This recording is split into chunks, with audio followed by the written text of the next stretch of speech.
So I think we are live on Facebook for another episode of Success Sundays.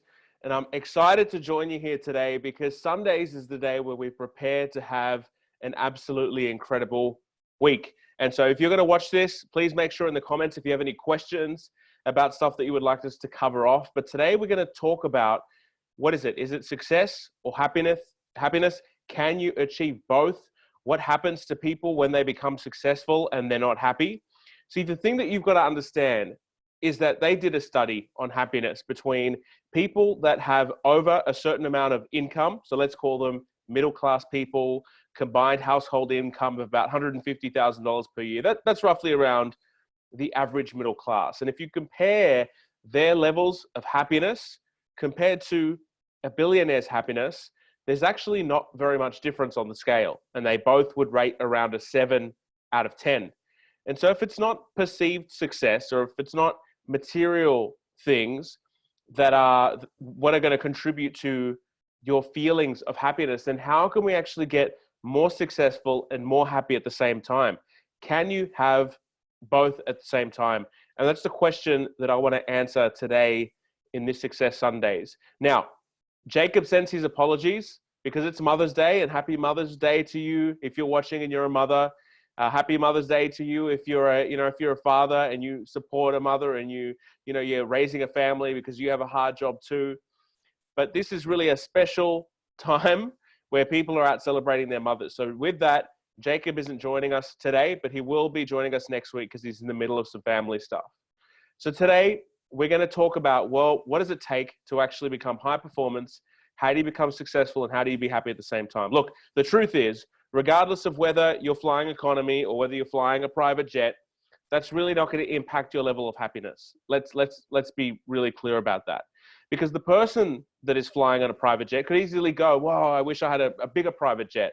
Or, oh my gosh, I'm only number 3 on the competitor board. I wish I was number 1. Or maybe he's thinking, I wish my favorite sport team was winning rather than the position that they're in right now. And there's always something else that we're always looking towards in order to make us happy. And that's the part that you've got to avoid.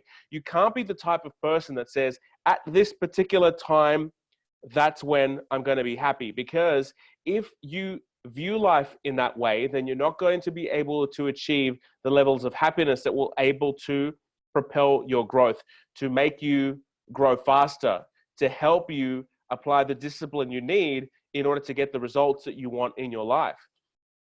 So the truth is, it's not about material possessions. You can't look at material possessions for your success. You can't look at your income goals and then say, well, when I hit my income goals, I'm going to be happy, because then you will have wasted all the toil. Life, you've got to understand, is made up of not just glory, but it's made up of toil. Unless you go through the toil and the hard work and the perseverance and the difficulty of execution and the sweat on the brow, unless you go through that pain, you cannot climb the mountain. A few years ago, I went to climb one of the world's highest mountains, over 2,000 meters in altitude. It's Mount Doom in New Zealand. It was over 9 hours. And I tell you, it was one of the most physically grueling things I've ever done, because I had to walk up a hill constantly, right? For 4 or 5 hours straight. That was just the way to get to the top. And I remember standing there and seeing 1,000 stairs, like literally more than 1,000 stairs on the way to get up to the top of the mountain. And when you get to the top of the mountain, that wasn't even the top of the mountain. It was like a flat, a freezing cold, chilly flat that would chill your bones. And I remember sitting there with my partner. We sat down, we had a freshly brewed coffee, because I'm really into my coffee. We had a freshly brewed coffee. But the point is that getting to the top was not the part that made me feel happiness. It was the actual journey. It was taking a moment during the journey to sit down and smell the roses. It was a part in the journey where it was time to just appreciate what we had. And one of the things that I say to my coaching clients, the first part that you need in order to be successful and to get to the next level is to be truly controlling of what's going on in your internal environment. If we're reacting to things in the external environment, then it impacts our ability to get success, because people that react to things do not get successful. Or if they get successful, they are not able to maintain success. I don't care about people earning money or people getting successful. I care about people getting successful, which means getting successful right here, right now in this very present moment and feeling successful by being grateful for where you are today. You've got to be grateful for where you are today. If you're not grateful for where you are today, you cannot get to the next level. You'll get comfortable. You'll get frustrated. You'll experience more friction. But if you truly are grateful and you truly open your heart and you truly have a positive mindset for the future, then that is the only way to truly scale, not just your happiness, but your success. And I'm a true believer that we attract things. So I think the law of attraction has some faults. Yes, I know that the law of attraction has been talked about. It's been written about in many books. But I think that the law of attraction is missing one particular component, and that is conscious programming. Because unconsciously, the way we behave, the way we react to things, if we constantly react to things and we don't truly take a moment to be in the present, then we're going to react to things and we're not going to attract what we want because we don't truly want it, because our behavior doesn't work in alignment with the things that we want. Let me give you an example. If you want to grow a multi-million-dollar company, it's not going to grow by you sitting on the couch watching Netflix.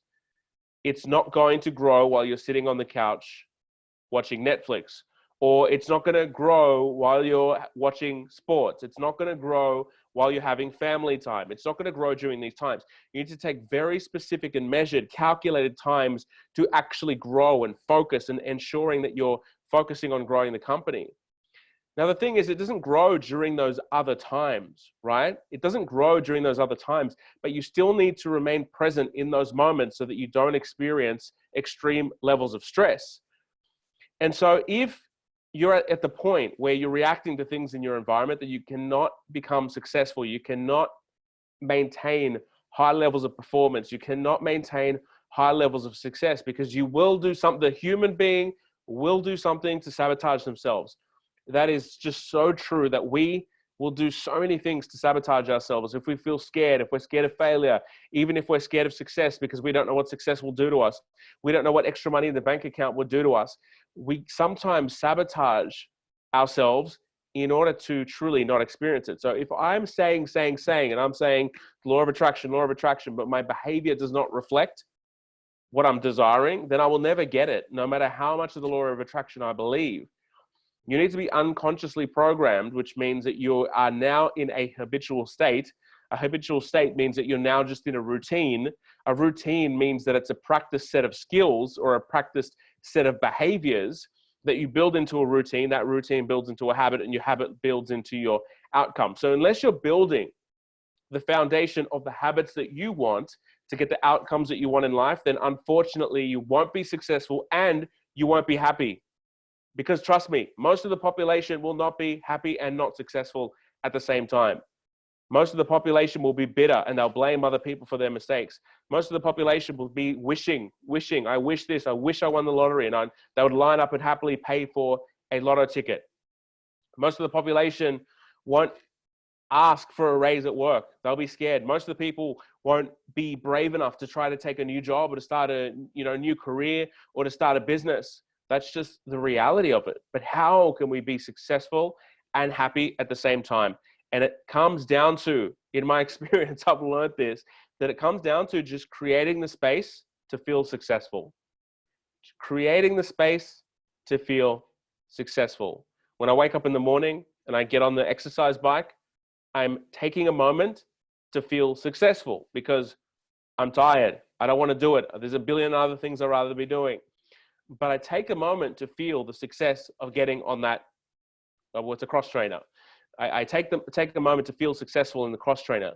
When I'm cooking dinner for my family, I take a moment and feel the success. I feel the present moment.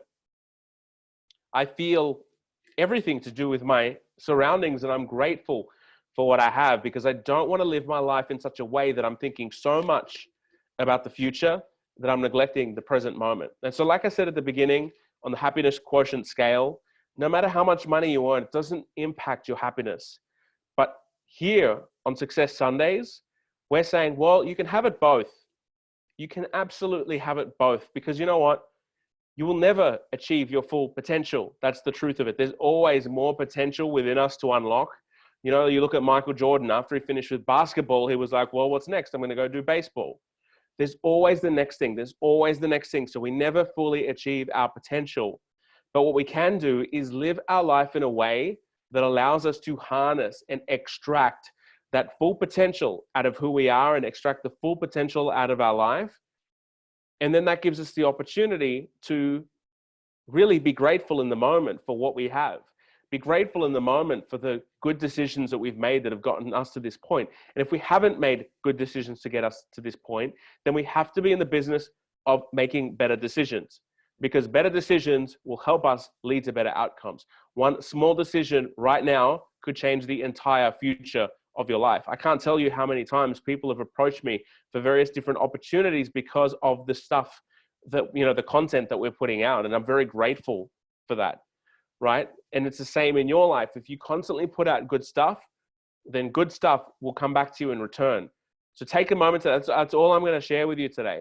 But take that moment on Success Sundays to really go, okay, how can I just take a moment to feel grateful? Because the best thing in the world, the best feeling in the world, let me tell you, the best feeling in the world is to have achieved your success, and to also be happy at the same time. Because there's a lot of people that have a lot of money, they have a lot of success, but they're dead on the inside. And what is the point of a life like that? What's the point? What's the point? To work your whole life to build a certain career, all ego-driven, for what? What's the point of it all? The point of it all is the journey. The point of it all is the stuff that happens in the middle. The point of it all is the time we spend with our friends and our family and our loved ones. The point of it all is our ability to grow in many different areas in our lives, whether we are better at getting self-educated, whether we're better at helping other people, whether we're getting better at our businesses, whether, we've always got to be building towards something. That's part of what it is to be human. It takes a great deal of effort in order to be a human being. So why not put some really good effort towards things that you strategically want to achieve in your life? We talked about bucket lists here. Why don't you put some time into strategically working towards your bucket list goal? We talked about going beast mode. We talked about that on Success Sundays as well. Take some time to focus in and go beast mode, so that when you're in this competitive landscape, this war that is business, that you are prepared to dominate. That's what Success Sundays is all about. It's about helping you achieve more. It's about helping you be more. And don't forget that if you don't carve some time out to feel happy, to feel successful, then you will never be successful. You will never be successful. You will never attract success, because that's not how the law of attraction works. We can't just blindly want to attract it into our lives. We have to live our lives in a way to create space for success. And the best way to create space for success is to feel successful in the present moment. And I promise you, your life will begin to immediately change once you create space to be happy, create space to be grateful, create space to feel successful for all of the small wins, because this life is made up in an increment of small wins. So that's all we have time for. Type in your comments what you want me to ask. The questions that you have to ask here, and that way we'll know exactly how to respond to you on Success Sundays. So that's all we have time for. Thank you very much, everyone. I'll see you next Success Sunday. Take care. Bye-bye.